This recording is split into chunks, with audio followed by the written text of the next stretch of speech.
কি গো গিন্নি, সেই কখন উঠেছি, জল খাবার দেবে না নাকি? হ্যাঁ, আমার যখন সময় হবে ঠিক তখনই দেবো। হ্যাঁ, উমা তুমি এরকম করে কথা বলছো কেন? বুঝেছি, গরম বেড়েছে বলে গিন্নির মাথাতেও আগুন জ্বলছে। হ্যাঁ, দেখো না, একবার আগুনের সামনে এসে দেখো।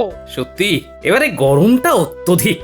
ঠিক আছে ঠিক আছে, আমি ওই বাইরের দোকান থেকে চা খেয়ে আসছি। কবে যে একটু বৃষ্টি হবে তাহলে একটু বাঁচবো। কি রে পুঁটি, কি হয়েছে? মা কাঁদছে কেন?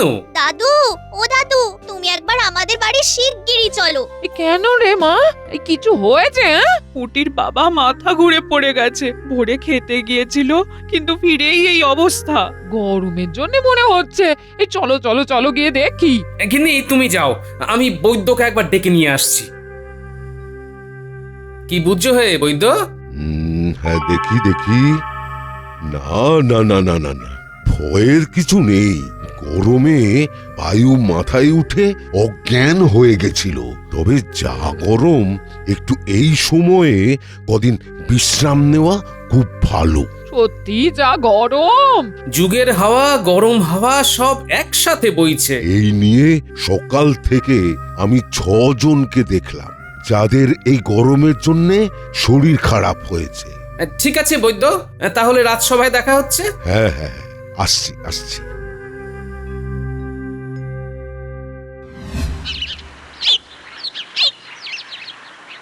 এ কি মহারাজ, আপনি ভয়ে সিঁটিয়ে এভাবে এখানে দাঁড়িয়ে কেন? আর এসব হাঁড়ি কড়া বাইরে, কি ব্যাপার? আর ব্যাপার, ভিতরের পরিস্থিতি গরম, বুঝেছো? তোমার রানীমার মাথায় আগুন জ্বলছে। বাইরে যা গরম তারই প্রভাবে মহারাজ, কিন্তু ব্যাপারটা একটু যদি খুলে বলেন তাহলে সবটা বুঝতে পারবো। আরে আমার সব রাঁধুনিরা এই গরমে একসাথে অসুস্থ হয়ে পড়েছে। তারা ছুটি নিয়ে আজ সকালই বাড়িতে গেছে। আচ্ছা, তারপর? সুতরাং বাধ্য হয়ে রানীমাকে হাল ধরতে হয়েছে। ওরে বাবা, সর্বনাশ! তার ভিতরে আমি বলে ফেলেছি, গিন্নি সকালে জল খাবারে নুন কম ছিল, দুপুরে একটু ঠিক করে রেঁধো। ব্যাস, তাতেই অনর্থ, বুঝতে পেরেছি। হ্যাঁ, এই হাঁড়ি কড়া রেখে বলে গেছে নুন কমের জন্য সমস্যা, এবার উনুনই ধরাবো না। আজ আমি রাতে সবার জন্য রান্নাটা করে নি। কি দিনকাল এলো বলো দেখি। রাজ্যের বেহাল দশা মহারাজ। গোটা কৃষ্ণনগরে গাছ কমে গেছে, যার ফলে সবার মাথা খারাপ হয়ে যাচ্ছে। কিন্তু রানীমার মাথাটাও যে কিভাবে। কি, আমার মাথা খারাপ হয়ে গেছে বললে? এই নানা রানী, আমার চোখ খারাপ হয়ে গেছে, তাই তুমি আসছো দেখতে পাইনি। আমার কান খারাপ হয়ে গেছে, তাই তোমার পায়ের শব্দ শুনতে পাইনি। মাথাটাও খারাপ হয়েছে এমন, তুমি যে আসতে পারো সেই কথাটাও না মাথায় আসেনি। গোপাল, তুমি তখন কি বলছিলে গাছ নিয়ে?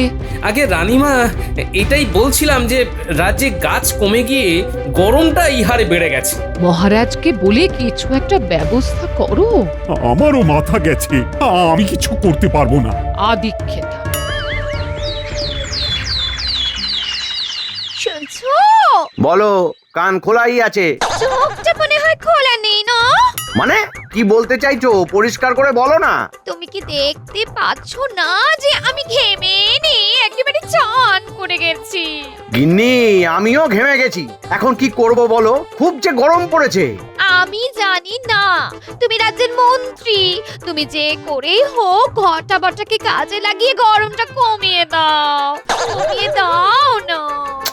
গিন্নি, আমি কি করে? তাছাড়া বটা ঘটা কি ভগবান নাকি? বটারও এই গরমে শরীরটা খারাপ হয়েছে। এই রে, তাহলে তোমার দায়িত্ব আরো বেড়ে গেল।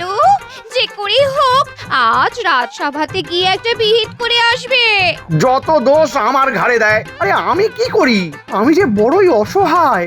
উফ। উফ বাবা, যা গরমের দাপট দেখছি, মনে হচ্ছে কিছুদিন রাজকাজ বন্ধ রাখতে হবে। বাবা, রোদের তেজে যাচ্ছে ঝুঁকে, কেউ নেই গো হাসি মুখে। হ্যাঁ মহারাজ, আমি তো আগে এসেও কোনো ফল পেলাম না। তোমরা সব ননির পুতুল। গরমে গরম পড়বে না তো কি হবে? এই গরমে ঘরে একদম দক্ষযোগ্য হয়ে যাচ্ছে মন্ত্রী মশাই। আপনার ঘর উনি মনে হয় শান্ত। সে খালি আমি জানি, আমার ঘরেও যে দক্ষযজ্ঞ তা কি করে প্রকাশ করি। মহারাজ, এই রাজ্যে আগে এমন বেহাল দশা হতো না। যে হারে গাছ কাটা পড়ছে তাতে এই অবস্থা আরো শোচনীয় হয়ে গেছে। আমার তো মনে হয় গাছের ব্যাপারটা নয়, আসলে আবহাওয়াটাই এমন। একটু বৃষ্টির দরকার ছিল। এই বিজ্ঞানী, আরে কই গেলে? মহারাজ, বিজ্ঞানীরও শরীর ভালো নেই, সেও অসুস্থ। মহারাজ, মহারাজ, এক্ষুনি গোপাল দাদার নাতি গুলটে এসে খবর দিল যে গোপাল দাদার এক জ্ঞাতির দাদা যে এই রাজ্যের উত্তর দিকে থাকে, সে নাকি বেজায় অসুস্থ। খবর এসেছে। বলো কি? আমাকে তো তাহলে যেতে হবে। সে কি গোপাল, তুমি তাহলে রওনা দাও। আসি মহারাজ, সাবধানে থাকবেন। আমি ওদিকটা একটু সামলেই চলে আসবো, কেমন?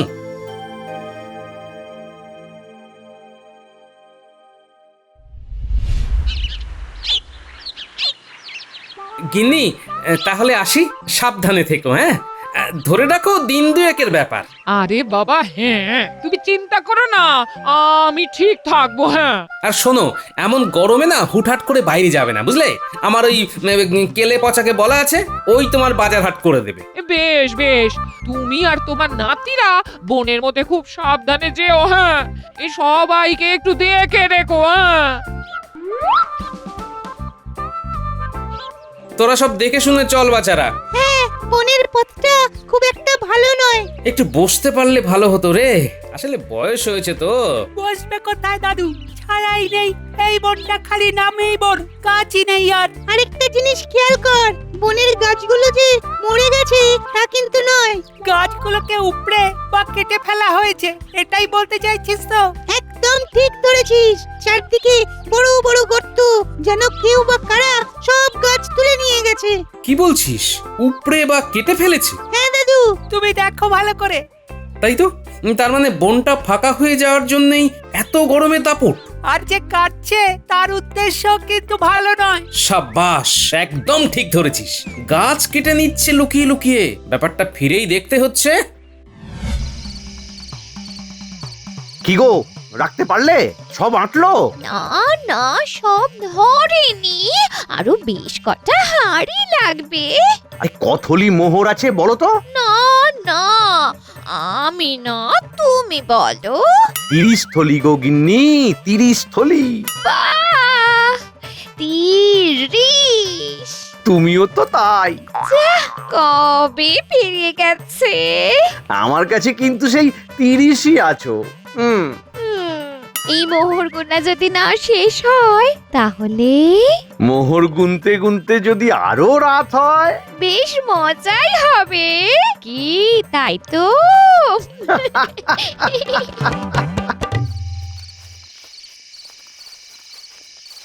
গিন্নি, ও গিন্নি, কোথায় গেলে গো? দরজাটা খোলা কেন? এই যে আমি বলি, ওঠার ক্ষমতা নেই গো। হ্যাঁ, এ কি গিন্নি, তুমি শুয়ে? শরীর খারাপ নাকি? কি হয়েছে?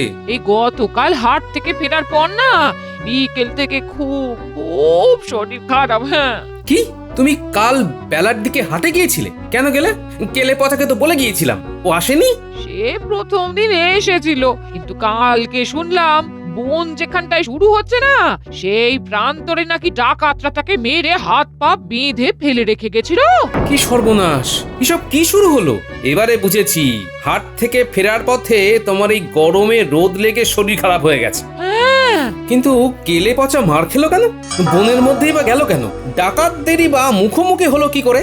না, আজকে রাতে ওর বাড়িতে গিয়ে কথা বলতে হবে তো। সত্যি কথা বলতো, তুই মার খেলি কি করে? ডাকাতেরা মেরেছে। কেন মেরেছে? তুই ওদের মুখোমুখি হলি কি করে? আর ওদিকেই বা গিয়েছিলি কেন?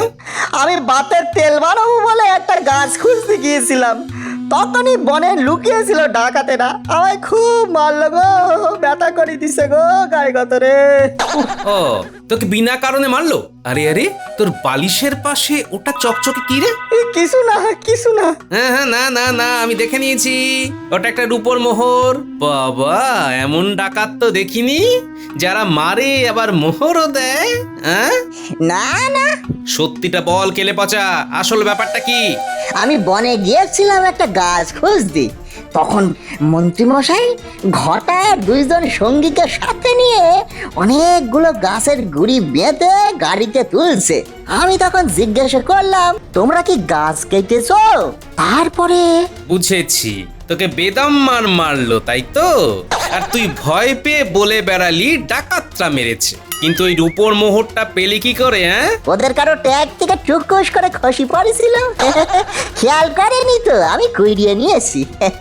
ঠিক আছে, আমি বৈদ্যকে বলে কাল সকালে ওষুধ পাঠিয়ে দেব। এখন আসছি।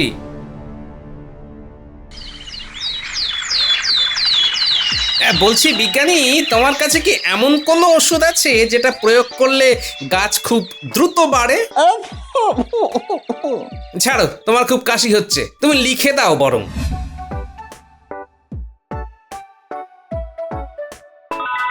হ্যাঁ আছে, আমার দালানের উপরে একটা ঝুড়ি আছে, সেইখানেই দেখবে লেখা আছে গাছ বৃদ্ধির ওষুধ। ওই ওষুধ 1 চামচ করে চারা গাছের গোড়ায় দিয়ে জল দিলে চারা গাছ 1 সপ্তাহে 10 ফুট গাছ হয়ে যাবে। হ্যাঁ, কি গো দাদু, এত সকাল সকাল ডাকলে? তোমার হাতে ওটা কিসের থলে? কোথাও কি যাবে দাদু? শোন, আজকে আমাদের অনেক কাজ। যেমন প্রথমেই এই যে হাতের থলের ওষুধটা, এটাকে বনে চারা গাছ পুঁতে গাছের গোড়ায় গোড়ায় 1 চামচ করে ছড়িয়ে জল দিতে হবে। বনে গাছ পুঁতে ওষুধ ছড়িয়ে কি হবে দাদু? কারা তো সব গাছ কেটেই নেয়। কারা গাছ কাটছে ধরতে পেরেছি, এবারে ওদের শাস্তিও দেব। কিন্তু তার আগে যে চারা গাছগুলো আছে তাদের গোড়ায় এই ওষুধটা দিতে হবে। কিভাবে ওদের ধরবে দাদু? সব মন্ত্রীমশাইয়ের খেল। উনি মোহরের বিনিময়ে বনের গাছগুলো কেটে বিক্রি করে দিচ্ছেন। দেখ না কেমন চালে চাল দিয়ে ওনাকে শুধু ধরি। আমি তাহলে দিদার কাছে থাকছি, দিদার শরীরটা তো ভালো নেই। হ্যাঁ মা, তাই কর। হ্যাঁ গো গিন্নি, আজকে আর রাজসভায় যাবো না, বুঝলে? কেন? আমার জন্মদিন বলে? হ্যাঁ, এছাড়াও মোহরের গরমে আমি এখন উঠছি। আমাদের এখন বাড়ি ভর্তি মোহর। ও, এখন মনে হচ্ছে আরেকটু মোহর হলে আরো ভালো হতো। সে না হয় আমি ঠাকুরকে ডাকছি যে আরো মোহর যেন পাইয়ে দেন, কিন্তু তুমি যে আজকে সভায় যাবে না শুধুমাত্র আমার জন্মদিন বলে, এতে না ভীষণ ভীষণ আনন্দ লাগছে গো। তুমি আমার একমাত্র স্ত্রী, আমি কি না থেকে পারি? যাই হোক, আমি ঘটাকে বলে দিয়েছি ভালো তাল পাটালি আনতে, বুঝলে? আমি তাহলে জমিয়ে পায়েস করব। আর আমি চামচে করে খাইয়ে দেব, লজ্জা পাবে না তো? তুমি একটু ঘুমিয়ে নিতে যাও, রাতে ঘুমের সুযোগ হয়নি তো, যাও। হ্যাঁ হ্যাঁ হ্যাঁ হ্যাঁ হ্যাঁ। কিরে, তোদের এই রোদে খুব কষ্ট হলো বল? বনে গাছগুলো তো সব ইচ্ছে করেই কেটেছে দাদু, সেই জন্যই ছায়া নেই। তবে যা করেছি সব ভালোর জন্যই তো করেছি। এছাড়া কষ্ট করলে কেষ্ট মেলে। এই গাছগুলো দ্রুত বেড়ে উঠবে আর আমাদের কৃষ্ণনগরকে ছায়া দেবে। শোন, এবার তোদের দ্বিতীয় কাজ, ঝটপট করে মন্ত্রীর বাড়িতে গিয়ে একটা চিরকুট ফেলে দিবি জানলা দিয়ে গলিয়ে। তাতে কি লেখা থাকবে দাদু? সেটা আমি এখন মুখে বলছি না, তোরা সরাসরি পড়ে নিস।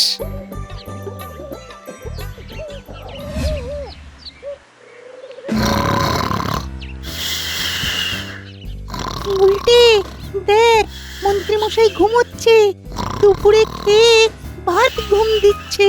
পড়ার কি, গাছ চালান দিয়ে মোহর পেয়ে ঘুমোচ্ছে মনের সুখে। চল চল, তাহলে জানলা দিয়ে ফেলে দি। কি গো, কি হলো? আওয়াজ হলো কেন?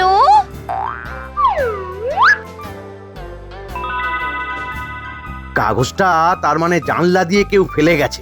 এই খোলো খোলো শিগগির খোলো খোলো। হ্যাঁ, খুলছি খুলছি খুলছি। প্রিয় মন্ত্রী মহাশয়, আপনি যেভাবে আপনার কৃষ্ণনগরের বনের আর্থিক বিচারে খুবই গুরুত্বপূর্ণ গাছগুলো পারদর্শিতার সাথে কেটে দিয়েছেন, তাতে আমি একটা হিসেব করে দেখলাম আপনাকে আমি রূপোর মোহর দিয়েছি। তা আমার উচিত হয়নি। এই গাছ বিক্রি করে আমার অনেক লাভ হয়েছে, সেই জন্যে আমি আপনাকে ওই রূপোর মোহরের বদলে সোনার মোহর দিতে চাই। অতি সত্বর কৃষ্ণনগরের দক্ষিণের মাঠটা আছে, সেই মাঠের ধারে বট গাছের নিচে আমার দেওয়া আগের সব রূপোর মোহরের থলিগুলো আজ রাতেই রেখে যান। আর এর ঠিক দুদিন বাদেই আগামী পরশু যা রূপোর মোহর পেয়েছিলেন সেই পরিমাণে সোনার মোহর নিয়ে যান। গিন্নি, কি করব? কি আবার করবে? ভগবান যখন মুখ তুলে চেয়েছেন, উপর থেকে সোনা অনেক দামি। ও কত গয়না করাবো, কত গয়না করাবো। 30 থলি সোনার মোহর, ভাবতে পারছো? এই যাও যাও যাও যাও, আজ রাতে দক্ষিণের মাঠে ওগুলো রেখে এসো। এত ভালো ব্যবসাদার আগে কখনো দেখিনি। যাও না। বেশ বেশ, তুমি যখন বলছো রেখেই আসবো।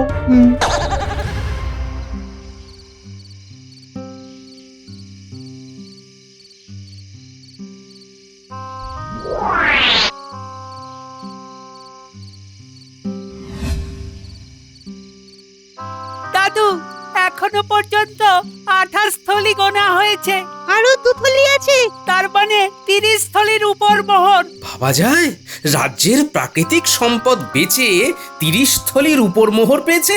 আবার এত লোভী, সোনার মোহর পাওয়ার আশায় যা পেয়েছিল সেগুলো সব রেখে গেল। দাদু দাদু, এই শেষ মোহরের থলিটায় এই একটা কাগজ পেলাম। কই দেখি দেখি।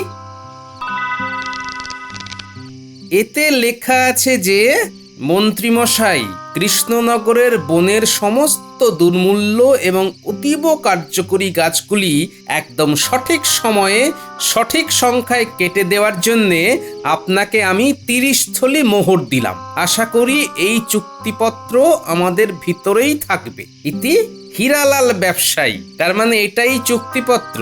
হ্যাঁ, এইটা দিয়েই ওনাকে কাল সকালে ফাঁদে ফেলবো। তাহলে আমরা শুয়ে পড়ি দাদু। হ্যাঁ হ্যাঁ, শুয়ে পড়। গোপাল, তুমি ঠিক বলেছ, মন্ত্রী গাছগুলো কেটে বিক্রি করে দিয়েছে।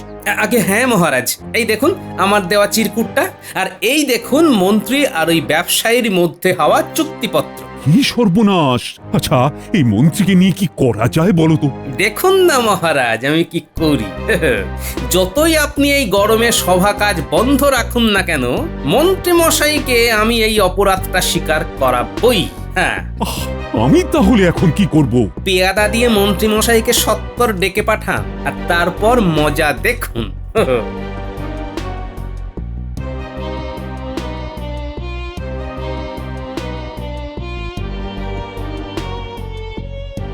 আসুন মন্ত্রী মশাই, আসুন। উফ উফ, কি গরম! উফ, কিসের গরম? মোহরের নাই আবহাওয়ার? মানে কি বলছেন এসব? আর মহারাজ, আর কদিন ছুটি তো নিজেই দিলেন, তাহলে আজকে তলব করলেন কি ব্যাপার? হ্যাঁ, যে সে ব্যাপার নয়, জব্বর ব্যাপার হে। আর বেশি ধানাই পানাই না করে সোজা কথায় আসি। মন্ত্রী মশাই, আমার কাছে খবর আছে যে আপনি আমাদের রাজ্যের প্রাকৃতিক সম্পদ তথা কৃষ্ণনগরের বনের অনেক দুর্মূল্য গাছ বিক্রি করে দিয়েছেন। কি গাছ? তাও আবার বনের? আমি ভয়ে বনের ভিতরেই যাই না বাবা। কোথায় সাপ ব্যাং শিয়াল আছে, আমায় কামড়ে দেবে। হ্যাঁ, ভালোই ভালোই স্বীকার করো মন্ত্রী। এখনো সময় আছে। আমাকে ফাঁসানো হচ্ছে মহারাজ, এই গোপাল আমায় ফাঁসাচ্ছে। তাহলে এই চুক্তিপত্রটা কার মন্ত্রী মশাই?